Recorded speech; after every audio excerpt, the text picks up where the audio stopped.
Të paktën 1500 projekte të energjisë së pastër në gjithë Europën janë ndalur ose zvarritur për shkak të mungesës së lidhjeve në rrjet dhe nevojiten $700 miliardë investime në rrjet që vendet të arrijnë qëllimet e tyre të gjelbra.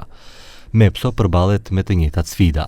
Në planin e tyre të zhvillimit 2025-2030, ata shkruajnë se integrimi i burimeve të energjisë së rinovueshme është një sfidë për MEPSO-n, sepse centralet me erë dhe fotovoltaike kanë ndikime të padëshiruar në sistemet e transmetimit dhe sfidat kryesore për MEPSO-n janë infrastrukturë optimale, transmetimi përkyçje, profili i ndryshueshëm i prodhimit dhe rezervat e rritura të energjisë, mungesa e inercisë dhe zvoglimi i stabilitetit të sistemit gjatë lidhjeve të shkurtra dhe ndërprerjeve të mëdha.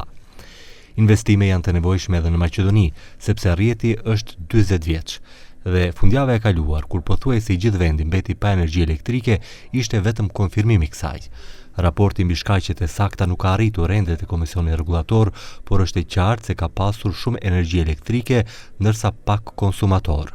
Këto teprica kanë lindur për shkak të fotovoltaikëve, të cilët janë në rritje të shpejtë që nga kriza energjetike.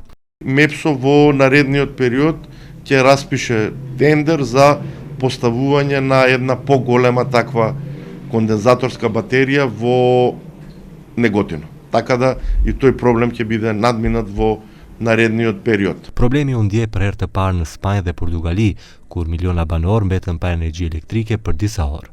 Autoritetet e quajtën ngjarjen një fenomen pasi shkaktoi lëkundje në linjat e tensionit të lartë të energjisë. Një projekt ligj për sigurinë kibernetike pritet deri në fund të këtij muaji, i cili synon të forcojë shoqërinë në tërësi në kushte të sulmeve kibernetike në rritje ndaj infrastrukturës kritike, siç janë sistemet e transmetimit dhe prodhimit të energjisë elektrike.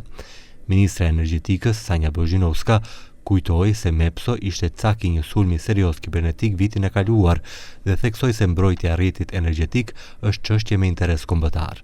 Ajo theksoi se ende po shqyrtohet nëse mbrojtja do të zbatohet nga institucionet publike ose nga kompanitë private, por se prioritet do të jetë zgjidhja më e mirë për qytetarët.